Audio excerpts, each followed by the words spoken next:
Ladies and gentlemen, welcome to Pierce Foundation. আজকে আলোচনার topic হচ্ছে introduction to culture and imperialism.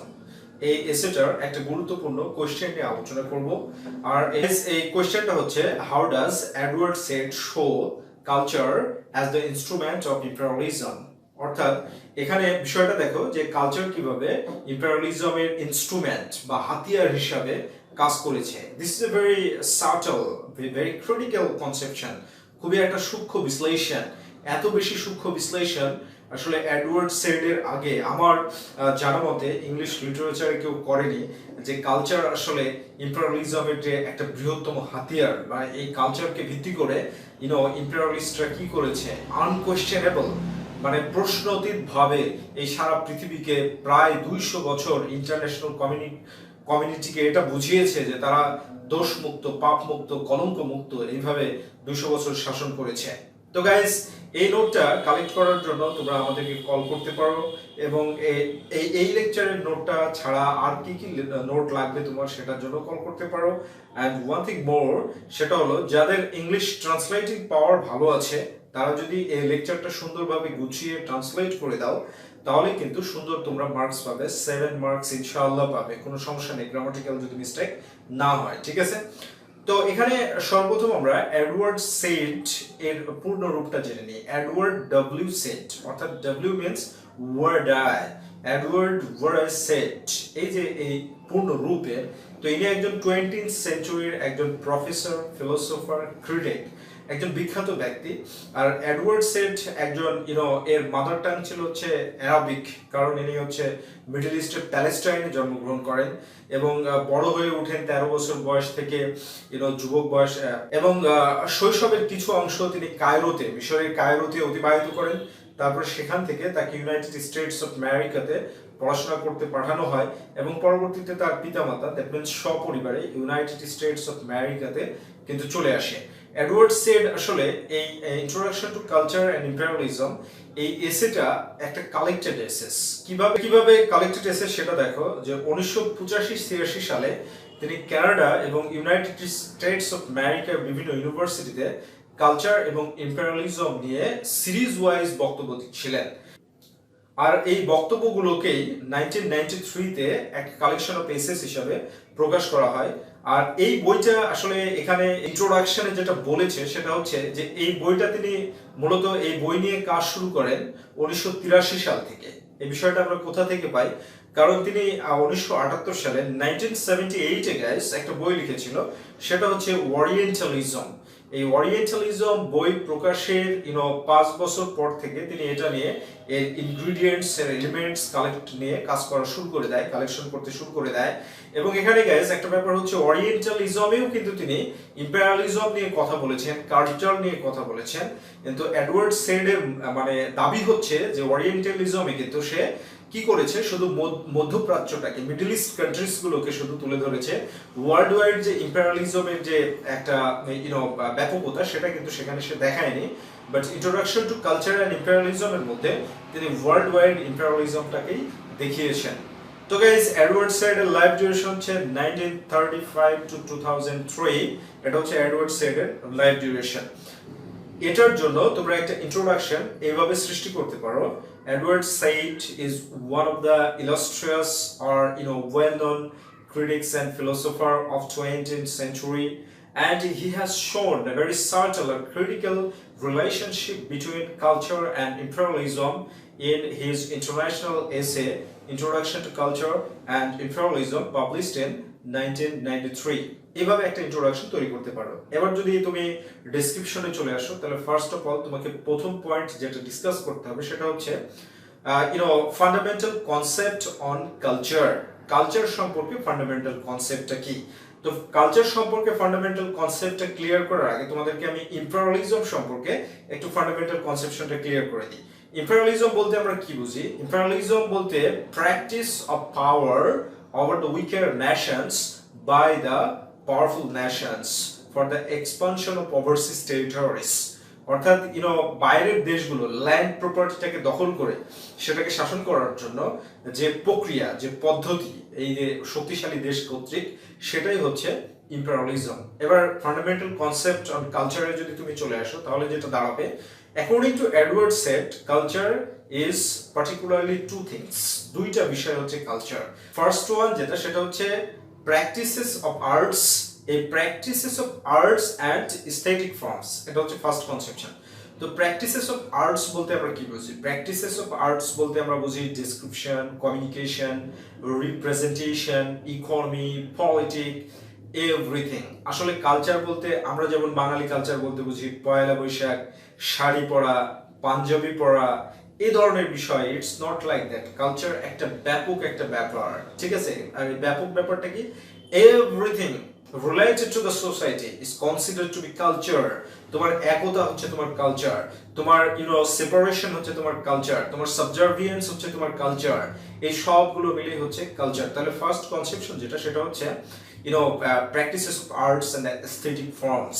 এই aesthetic forms দ্বারা এডওয়ার্ড সেড যেটা বুঝিয়েছে, বিশুদ্ধ যে জিনিসগুলো যেগুলো সমাজে প্রচলিত থাকে, এই সবগুলোই কালচার। যেমন আমরা মানব জাতি, আমরা পোশাক পরতে অভ্যস্ত, এই পোশাক পরাটা হচ্ছে আমাদের কালচার। একটা দৃষ্টান্ত দিই তাহলে বুঝবে। মনে করো একটা ছেলে খুব ভালো প্রতিষ্ঠিত, তো একটা ভালো প্রতিষ্ঠিত ছেলে, সে যদি কি বলবো, যে প্যান্টি পরে যদি বিয়ে করার জন্য মেয়ে দেখতে যায়, তাহলে এই ভালো প্রতিষ্ঠিত ছেলের সাথে বিয়ে দিবে। কারণ কি? কারণটা হচ্ছে আমাদের সমাজে পোশাক পরার সংস্কৃতিটা দৃঢ়ভাবে প্রতিষ্ঠিত। এই জন্য তখন তাই কি বলবে, উম্মাদ, পাগল, একে পাবনা মেন্টালে পাঠাতে হবে, ঠিক আছে? হেমায়তপুর মেন্টাল, ঠিক আছে, সেখানে পাঠাতে হবে, এটা বলবে। কেন এটা বলবে? কারণ হচ্ছে পোশাক পরাটা হচ্ছে সংস্কৃতি। তো কালচার বলতে everything related to the society, established everything, okay, সেই বিষয়টাকে বোঝানো হচ্ছে। আর এখানে এডওয়ার্ডসের সেকেন্ড পয়েন্ট যেটা বলছে, যে culture refining and reservoir of the best. কালচারটা হচ্ছে বিশুদ্ধিকরণ, এবং এই বিষয়টা কি দাঁড়াচ্ছে, যে reservoir of the best. Reservoir শব্দের অর্থ হচ্ছে জমায়েত করা কোনো কিছু, যেমন পানির ট্যাঙ্কে পানি জমায়েত হয়, এভাবে কালচারটা বিশুদ্ধ হয়ে হয়ে জমায়েত হতে থাকে। আর এই কথাটা 1860 স্টার্টে ম্যাথিউ আর্নল্ড কিন্তু বলেছিল। এখানে তাহলে বিষয় যেটা দাঁড়াচ্ছে, যে ফান্ডামেন্টাল কনসেপ্ট অফ কালচার বলতে যেটা বোঝানো হচ্ছে গাইস, সেটা কিন্তু স্পষ্টভাবে বুঝে নাও। সেটা হলো যে এখানে দুইটা অ্যাসপেক্টস বোঝানো হচ্ছে কালচারের।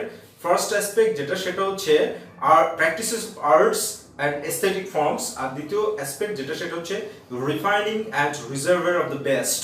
মানে কি করা হবে, যে কালচারটা বারবার কালচারটাকে কি বিশুদ্ধকরণ করবে, এবং সঠিকটা এসে জমায়েত হয়ে যাবে। তো এই ফান্ডামেন্টাল কনসেপ্ট থেকে এডওয়ার্ড সেড যেটাকে অ্যালিউড করেছে, ALLUD, অ্যালিউড শব্দের অর্থ হচ্ছে পরোক্ষভাবে উল্লেখ করা। এটা মনে রাখবে, this is a very important word.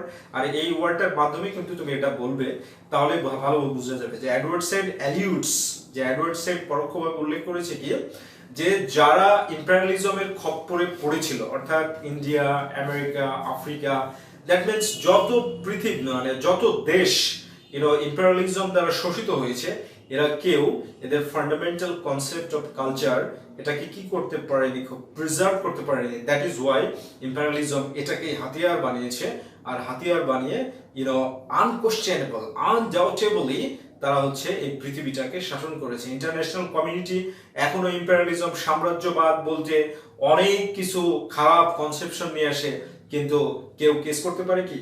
কেউ কি কোনো রকমের বিচার দাবি করতে পারে? নো।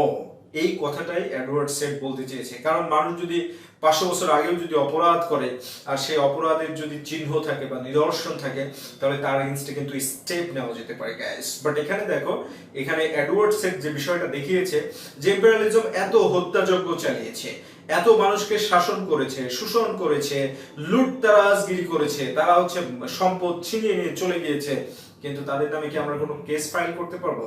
কেস ফাইল করতে পারবো না। This is the critical conception of the text. এই এসেটার এটাই হচ্ছে সবচেয়ে ক্রিটিক্যাল কনসেপশন। তো গাইস, সেকেন্ড পয়েন্ট, কিভাবে কালচারকে হাতিয়ার বানিয়েছে, ফ্রেগাইল কালচার অফ দ্য নেটিভস। ফ্রেগাইল শব্দের অর্থ কি? FRAGIL। ফ্রেগাইল শব্দের অর্থ হচ্ছে ভঙ্গুর, নরবরে কালচার। নেটিভসদের কালচারটা হচ্ছে নরবরে কালচার। দুইটা শব্দের ব্যবহার করেছে। এক নম্বর যেটা, সেটা হচ্ছে সিপাইন অর ইনার্ট নেশনস, আর দ্বিতীয় নাম্বার হচ্ছে থার্ড ওয়ার্ল্ডের পিপল যারা, এরা হচ্ছে মাইন্ডেড অর মিন মাইন্ডেড, মানে মনের দিক থেকে এরা মৃত। যার কারণে এই ফ্রেগাইল কালচারটাকে ইম্পেরিয়ালিজম কি করেছে, হাতিয়ার বানিয়ে এদেরকে শাসন করেছে, এদেরকে শোষণ করেছে, এবং কোনো রকম অপরাধের চিহ্ন বা অপরাধের নিদর্শন এটা না ছেড়ে দিয়েই এটাকে এইভাবে শাসন করেছে, শোষণ করেছে। ফ্রেগাইল কালচারের জন্য সবচাইতে বড় হাতিয়ার হচ্ছে লেফট কন্টেস্ট অ্যামং দ্য নেটিভসদের মধ্যে মারামারি লাগিয়ে দিয়েছে, ঝগড়া লাগিয়ে দিয়েছে। এর উজ্জ্বল দৃষ্টান্ত দেখো, আমেরিকা শাসন করেছে স্ল্যাভারি সিস্টেম এবং রেসিজমের মাধ্যমে। আমেরিকান নেটিভসদেরকে একে অপরের সাথে মারামারি লাগিয়ে দিয়েছে, গ্যাঞ্জাম লাগিয়ে দিয়েছে। ইন্ডিয়ান সাবকন্টিনেন্ট শাসন করেছে কিভাবে? লেফট কন্টেস্টের মাধ্যমে, ফান্ডামেন্টালিজম অ্যান্ড রিলিজিয়াস কনফ্লিক্টের মাধ্যমে ইন্ডিয়ান সাবকন্টিনেন্টকে শাসন করেছে, জল আর পানিকে আলাদা করে দিয়েছে, ঠিক আছে। পাকিস্তান নাম দিয়েছে, হিন্দুস্তান নাম দিয়েছে। এই যে এইভাবে তারা যখন আফ্রিকাতে গিয়েছে তখন কালো সাদার মধ্যে রেসিজম চালু করে দিয়েছে। এইভাবে প্রত্যেকটা জায়গায় যখনই যেখানে গিয়েছে একটা লেফট কন্টেস্ট এবং দ্য নেটিভস, এই বিষয়টা কিন্তু তারা ছেড়ে দিয়েছে। আর এইভাবেই তারা কালচারটাকে, নেটিভ কালচারটাকে ইম্পেরিয়ালিজমের ইনস্ট্রুমেন্ট, দ্যাট মিনস হাতিয়ার হিসাবে কিন্তু বানিয়েছে। ওয়ার্ড এই পয়েন্টগুলো, এই ডেসক্রিপশনগুলো, this is not so much easy to discover, okay. এই বিষয়গুলো কিন্তু অনেক জটিল ব্যাপার, সুতরাং ভিডিওটা বারবার দেখবে, দেখে বুঝবে কিন্তু, ঠিক আছে, তাহলে গান বুঝতে পারবে। আসলে এই কথাগুলোকে তিনি ডিরেক্টলি বলেননি, ইনডিরেক্টলি বলেছেন। তাহলে ইনডাইরেক্টলি যেহেতু বলেছে, পরোক্ষভাবে, সুতরাং তোমাকে এইভাবে বুঝতে হবে। And this is the very complex text essay, because এখানে এত বেশি অপরিচিত শব্দের ব্যবহার স্টুডেন্টদের জন্য পাওয়া যাবে যেটা ভাষায় প্রকাশ করা যাবে না। There is a number of words which are new to the students, even to the teachers. শিক্ষকদের কাছেও এই শব্দগুলো কিন্তু অনেক নতুন নতুন শব্দের ব্যবহার করেছে। So this is a very interesting text and this is very subtle and critical text related to culture and imperialism. Okay, এই বিষয়টা মাথার মধ্যে রাখতে হবে। এবার দ্বিতীয় নম্বর বিষয় কি বলছে, যে থার্ড ওয়ার্ল্ডের পিপলটা হচ্ছে mean minded or mind didn't. Mind didn't শব্দের অর্থ কি? মাইন্ড ডিডেন্ট মিন্স মরে, মৃত। তাদের মন মানসিকতাটা মরে গিয়েছে। কিভাবে মরে গিয়েছে দেখো, যে এরা শুধু নিজেদের ছাড়া কিছু বোঝে না। ন্যাশনাল ইউনিটি, একটা জাতির যে ন্যাশনাল ইউনিটি দরকার, একটা জাতিকে যে একে অপরের জন্য কাজ করা দরকার, সেই বিষয়গুলো পারে। So be careful. এই যে এই বিষয়টা, মাইন্ডকে কখনো ডিডেন্ট করা যাবে না, মিন মাইন্ডেড হওয়া যাবে না। মনকে সব সময় চাঙ্গা রাখতে হবে, মানসিকভাবে উৎকৃষ্ট থাকতে হবে। আর এই বিষয়টাকে ইম্পেরিয়ালিস্টরা হাতিয়ার হিসেবে প্রয়োগ করেছে, দ্যাটস দ্য ফ্যাক্ট। এবার আমরা যদি থার্ড নাম্বার পয়েন্টে যাই, তাহলে কি হবে? এথিক্যাল পাওয়ার অফ কালচার, কালচারের যে নীতিগত শক্তি, সেই নীতিগত শক্তির জন্য এডওয়ার্ড সেড কিন্তু খুব চমৎকারভাবে এখানে দৃষ্টান্তটা দিয়েছেন, যে ইম্পেরিয়ালিস্টরা কি মানে কিভাবে তারা এই পৃথিবীকে শাসন করেছে দেখো, আর এটাকে কিভাবে ইনস্ট্রুমেন্ট হিসেবে তৈরি করেছে। তো তারা যখন বিভিন্ন দেশে গিয়েছে তখন তারা বিভিন্ন উদ্দেশ্যে গিয়েছে। কিভাবে গিয়েছে? যেমন ইন্ডিয়ান সাবকন্টিনেন্টে এসেছে ট্রেড অ্যান্ড কমার্সের জন্য। যখন তারা আফ্রিকাতে গিয়েছে তখন লাইট অফ এডুকেশন, তারা light bearer, education and religion, মানুষের মধ্যে শিক্ষার আলো আর ধর্মের আলো ছড়াতে গিয়েছে। এইভাবে তারা একটা সাংস্কৃতিক দিকটা প্রকাশ করেছে, যেন তারা দোষমুক্ত থাকতে পারে। তারা সমালোচিত হবে বাট তারা ফ্লোলেস। কি জন্য এখানে তারা ফ্লোলেস? কারণ এদের এগেইনস্টে আমরা অনেক অবজেকশন দিতে পারি কিন্তু কোনোটাই প্রমাণ করতে পারবো না। আর অপরাধ কি, অপরাধী যতক্ষণ পর্যন্ত প্রমাণিত না হয় ততক্ষণ পর্যন্ত তার কিন্তু শাস্তি মিলে না। তাহলে এই যে মিশন অফ সিভিলাইজেশন, যেটাকে এডওয়ার্ড সেড একটা ফ্রেজের মাধ্যমে প্রমাণ করেছে, সেই ফ্রেজটা কি গাইস? লা মিশন সিভিলি সেট্রেস। এই লা মিশন সিভিলি সেট্রেস এটার মাধ্যমে বুঝিয়েছে যে ইম্পেরিয়ালিস্টরা আসলে তথাকথিত সিভিলাইজেশন এর মাধ্যমে কি করেছে, এই পৃথিবীটাকে শাসন করেছে, শোষণ করেছে, আর কেউ কোনো রকমের কোনো অবজেকশন দিতে পারে না। আর এখানে বেসিক্যালি কিন্তু Edward Said France imperialism and British imperialism, এই দুইটার কথা বিশেষ করে বলছে। তো ব্রিটিশরা ছিল হচ্ছে প্রারম্ভিক পর্যায়ে ট্রেড অ্যান্ড কমার্স ডিপেন্ডেন্ট, আর ফ্রান্সরা ছিল হচ্ছে সিভিলাইজেশন, সিভিলাইজ করবে লোকদেরকে। এইভাবে তারা সাম্রাজ্যবাদ বিভিন্ন জায়গায় লুটতারাজ করেছে, কিন্তু তাদের এথিক্যাল পাওয়ার অফ কালচার, সেটার মাধ্যমে তারা লুটতারাজ করেছে। সো ইন্টারন্যাশনাল পিপলদেরকে বলছে নট টু বিলিভ, কালচারকে ইন্ট্রেন্স দেওয়ার আগে দেখে নাও, যাচাই করে নাও। এটা হচ্ছে ব্যাপার, ঠিক আছে? তো তুমি কালচারে প্রবেশ করছো, সেই কালচারটাকে কি করে নাও, এটাকে কিন্তু একটু দেখে নাও, একটু যাচাই করে নাও, তাহলে বিষয়টা অনেক বেশি ভালো হবে। তো গাইস, নেক্সট পয়েন্ট যেটা, সেটা হচ্ছে literature and institution of culture.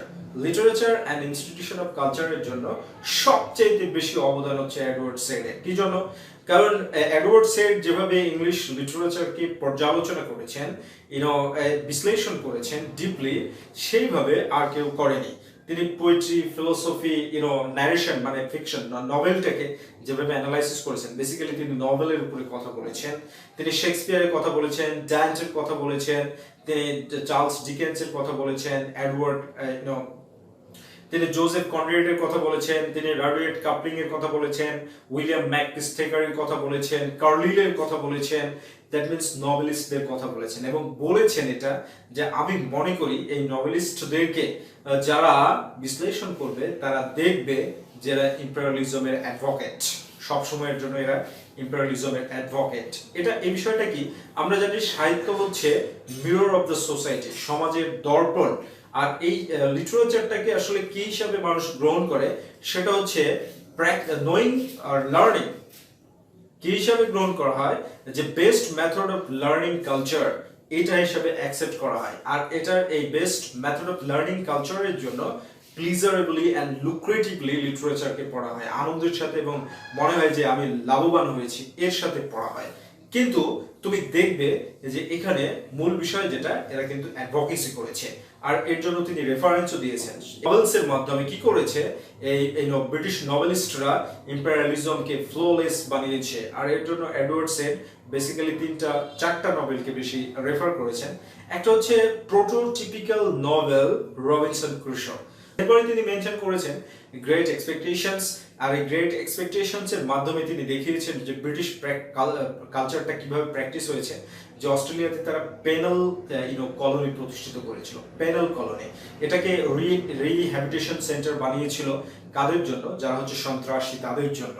এবং এই কনরেডের, জোসেফ কনরেডের যে নভেল নোস্ট্রোমো, এই নোস্ট্রোমোর মাধ্যমে দেখিয়েছেন যে সাউথ আমেরিকান রিপাবলিকে কিভাবে তারা পাওয়ার, করাপশন, লাইস এটাকে ছড়িয়ে দিয়ে তাদেরকে লুটে দিচ্ছে, এই বিষয়টা দেখিয়েছেন। যদিও এটা বলেছেন যে এই নভেলটার কারণে, নোস্ট্রোমোর কারণে, অথবা হার্ট অফ ডার্কনেসের কারণে, অথবা জোসেফ কনরেডের নভেলের কারণে, জোসেফ কনরেডকে anti imperialist and imperialist at the same time বলা হয়। তারপরে কিন্তু এরা হচ্ছে advocate, they are the precursor. Precursor কেন? তারা পায়োনিয়ার কি জন্য? কারণ এই নভেলগুলোর মাধ্যমে তারা কি করেছে, সাম্রাজ্যবাদকে ফ্লোলেস হিসাবে কিন্তু ঘোষণা করেছে। ইভেন তুমি যদি এই প্যাসেজ টু ইন্ডিয়া দেখো, তাহলে কিন্তু এখানে দেখতে পাবে যে রনি হিসলপের ডায়ালগের মাধ্যমে কি বলা হচ্ছে, যে এরা এই ইন্ডিয়ান সাবকন্টিনেন্টের লোকরা মহরমকে নিয়ে মারামারি করে, পুজোকে নিয়ে মারামারি করে। সুতরাং তার বক্তব্য হচ্ছে যে আমাদের এই ইন্ডিয়ান সাবকন্টিনেন্টে থাকাটা আবশ্যক হয়ে দাঁড়িয়েছে। এই যে বিষয়গুলো আর কি, দ্যাট মিনস হাউএভার তুমি যেভাবে বলবে সেটাই হচ্ছে যে এই লিটারেচার একটা কালচারাল ইনস্টিটিউশন, আর এই কালচারাল ইনস্টিটিউশনটাকেই ইম্পেরিয়ালিস্টরা হাতিয়ার হিসেবে ব্যবহার করেছে। লাস্ট পয়েন্ট যেটা গায়, সেটা হচ্ছে immigrating culture and instrument after post colonial capitalism. এখন তোমরা এটা বলতে পারো যে আসলে এই কথাটা কেন, আমরা তো কালচারকে এখানে ইম্পেরিয়ালিজমের এই ইমিগ্রেটিং কালচারটাকে তো ইনস্ট্রুমেন্ট হিসেবে ব্যবহার করতে পারি না। বাট এডওয়ার্ড সেড নিজেই বলেছে, this is A book about past and present, us and them, অর্থাৎ বর্তমান নিয়ে এটা আলোচনা করবে এবং অতীত নিয়ে আলোচনা করবে। আর এই বর্তমানের দ্বারা তিনি গণ্ডিটাকে অতিক্রম করেছেন। এখানে এডওয়ার্ড সেড এটার মাধ্যমে বুঝিয়েছে যে 18th and 19th সেঞ্চুরিতে ইম্পেরিয়ালিজমটা যেভাবে ছিল এটা সেভাবে নেই। এরা শুধু এর ফর্মিটি, অর্থাৎ এর রূপটা এবং ক্যারেক্টার, নামটা চেঞ্জ করেছে, কিন্তু ইম্পেরিয়ালিজম এখনো আছে। ক্যাপিটালিজম এবং গ্লোবালাইজিং প্রসেসের মাধ্যমে ইম্পেরিয়ালিজম এখনো আছে।